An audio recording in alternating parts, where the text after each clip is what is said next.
Salut tout le monde, c'est Sasa111 et aujourd'hui je vous retrouve avec une vidéo spéciale Sojo. Voilà, je vais vous présenter 4 petits Sojo de ma collection.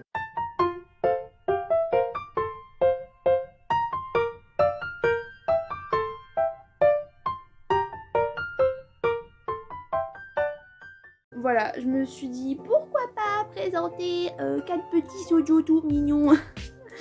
Tout beau, tout rose. Donc ils sont là, j'en ai sélectionné 4. Donc je vous montre ça tout de suite. En premier, on a Un amour de Bento qui est en 3 tomes, série terminée, qui vient de Pika Édition. Voilà. Hop, donc ce manga est un manga de cuisine. Donc l'histoire, on va suivre de Sae et Yuki. Donc Sae la fille, Yuki le garçon. Donc tous les deux en fait vont préparer des bento à chaque personne qui vient les voir pour un problème. Et ce sont des problèmes d'amour. À chaque fois, soit une fille ou un garçon va offrir un panier repas à l'élu de son cœur qui va se déclarer et généralement ça se finit très bien l'histoire d'après le bento. Et en fait on suit également la petite histoire entre les deux persos principaux. Voilà, sur leur petite relation amoureuse et à la fin on verra ce que ça en donne. Donc franchement en 3 tomes c'est super bien parce que c'est une histoire qui est courte donc ça va assez vite. On suit je sais plus 5 ou 6 histoires différentes d'amour et toujours tu donnes ton petit panier de bento, tu dis ta déclaration et ce qui est bien c'est qu'on a des petites recettes qui sont très utiles. Et voilà, donc clairement ces petites recettes qui correspondent bien évidemment à la personne qui va recevoir la déclaration. Si c'est une sportive, ils vont mettre un truc plus léger. Si elle aime ça ou ça, ils vont le mettre dedans. Voilà, donc franchement, c'est une série pas coup de cœur, mais je sais que je la voulais depuis un moment. Je l'ai pas eu il y a très longtemps, je l'ai eu en décembre je crois. Et elle est géniale, les dessins sont... Alors... Les dessins sont super mignons. C'est très girly, c'est super beau. Les jaquettes m'ont beaucoup plu également avec leurs couleurs. Donc vraiment, c'est une série que je conseille pour les débutants en manga shoujo qui aiment ou sinon ceux qui adorent tout simplement la cuisine.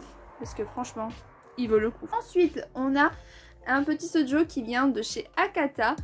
Celui-ci c'est À tes côtés, donc pour l'instant il y a 4 tomes sortis en France, donc la série est toujours en cours. Et là par contre c'est un shoujo un peu plus mature on va dire dans le niveau de la relation, donc c'est 2 lycéens. On a Otaru qui est une jeune fille qui ne croit plus en l'amour parce qu'elle a eu un traumatisme quand elle était plus jeune. Et en fait on va découvrir que elle a le droit à l'amour tout simplement. Et grâce à notre cher ami qui est là, je ne sais jamais prononcer son nom, eh bien c'est possible. Donc ce jeune homme a été aidé par elle avant la rentrée je crois. Et du coup il va se déclarer à elle et ils vont commencer une relation un peu test. Voilà, pendant 1 mois ils vont sortir ensemble juste pour voir ce que ça donne, etc. et voir si les sentiments d'Otaru évoluent au fur et à mesure. Voilà, donc vers le tome 3, à la fin du tome 3, on voit ce qu'ils donnent à la fin de ce test. On voit s'ils vont continuer à sortir ensemble ou si tout simplement ils vont mettre fin à la relation. Bien sûr, comme c'est un shoujo, je pense que vous devinez quelle solution elle va choisir.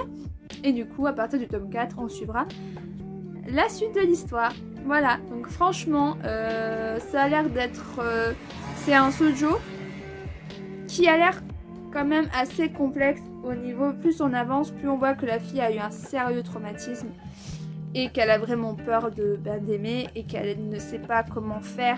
Elle a vraiment très peur et voilà, il n'y a pas en plus que la fille, on voit que le garçon lui-même a été rejeté par ses parents, il a eu beaucoup de sentiments d'abandon. Donc voilà, franchement c'est un manga quand même très psychologique, vraiment on va dire, qui est quand même beaucoup poussé. Ce n'est pas vraiment pour les enfants, je le conseillerais pas trop aux jeunes personnes qui veulent commencer un shoujo. Mais voilà. Oula, je fais tomber la jaquette. Au niveau dessin, c'est hyper chou également, c'est des traits fins. C'est... Voilà, franchement, les jaquettes aussi sont ravissantes, ça donne vraiment envie de lire.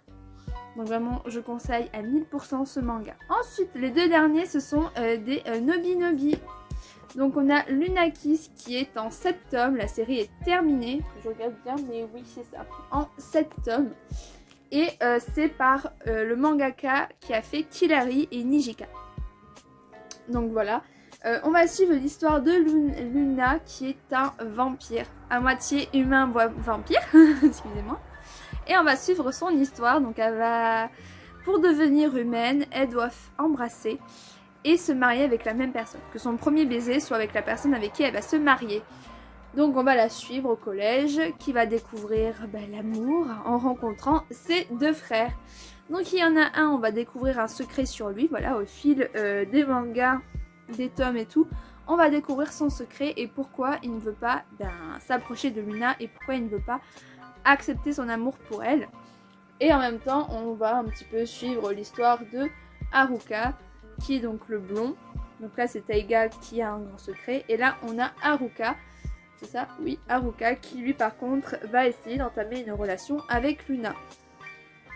Donc voilà, on va suivre un petit peu cette histoire.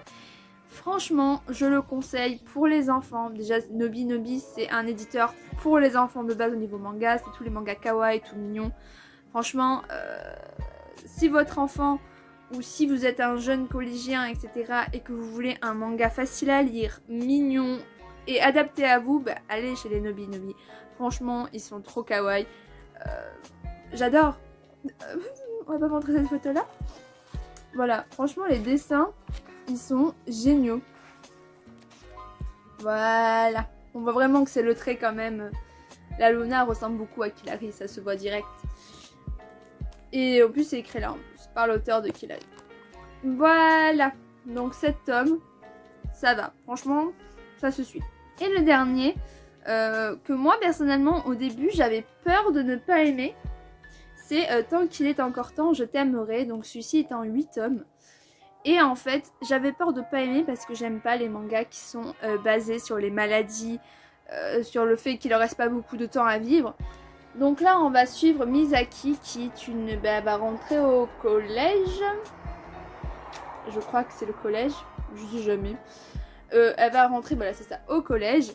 Et elle va, en fait, elle a un petit problème. C'est qu'elle a plus qu'1 an à vivre parce qu'elle a une maladie rare. Ils disent pas ce que c'est la maladie? Non, ils disent que c'est une maladie rare. Un peu comme le cancer, un truc comme ça, elle avait. Et qu'il lui restait plus qu'1 an à vivre. Donc elle se dit, je vais en profiter un max, je veux aller au collège, je veux vraiment profiter, tomber amoureuse, etc. Voilà, elle s'était fait un grand truc et du coup, pendant 1 an, elle fait ça. Et elle va rencontrer le jeune Rei qu'on surnomme le roi démon. Donc en gros, c'est un jeune fils de riche qui va se la péter un petit peu. Le problème, c'est que notre jeune ami Misaki ne se laisse absolument pas faire. Et du coup, le mec... Quand un mec, on le force, on se laisse pas faire, des fois, il y en a qui commencent à tomber amoureux parce qu'ils disent, putain, cette fille, c'est la seule qui a duré pour nous. Et c'est ce qui arrive à notre cher Rei. Il commence à tomber amoureux de Misaki et du coup, on suit un peu leur relation. Alors que Misaki tombe amoureuse de... On niaise le nom. Voilà, Yuta. Qui est le président des élèves ou je sais plus quoi. Voilà, c'est le mec qui travaille bien, qui est beau, que tout le monde adore, c'est un peu le prince du collège. Et elle est plus du côté du joli prince que du côté du roi démon. Et au fur et à mesure des tomes, on va suivre un peu la relation entre Rei et Misaki et également sa situation de maladie. On va voir un peu ce qui se passe. Et la fin, franchement, j'ai été trop contente. J'avais peur qu'il y ait une fin trop triste, mais non. C'est une fin parfaite. Et franchement voilà, c'est juste génial. En 8 tomes, c'est pas si long que ça. Franchement, c'était juste long quand les mangas sortaient quoi. Et que tu devais attendre la suite 2-3 mois après. Mais sinon non, ça se lit franchement fastoche. Les dessins sont juste trop cute. Voilà. Franchement les dessins sont magnifiques. J'essaie de vous montrer. Voilà. C'est vraiment... un super manga, franchement je le conseille énormément pour ceux qui aiment les petites romances mignonnes, les filles avec du caractère, genre cette Misaki elle se laisse vraiment pas faire, elle se retrouve devant des gens et elle a pourtant, c'est des gens, voilà c'est des adultes, c'est des gens quand même très haut placés Et pourtant, bah, elle perd pas son caractère et j'adore ça. Franchement, je conseille. Donc, Un amour de Bento, à tes côtés, Lunakis et Tant qu'il est encore temps, je t'aimerai. Voilà, c'était 4 petits mangas que je vous ai présentés et j'espère que vous me direz ce que vous en pensez, si vous les avez déjà lus, si vous les connaissez au niveau du nom ou si vous avez envie tout simplement de les lire. Sur ce, moi je vous laisse pour une prochaine vidéo. Bye!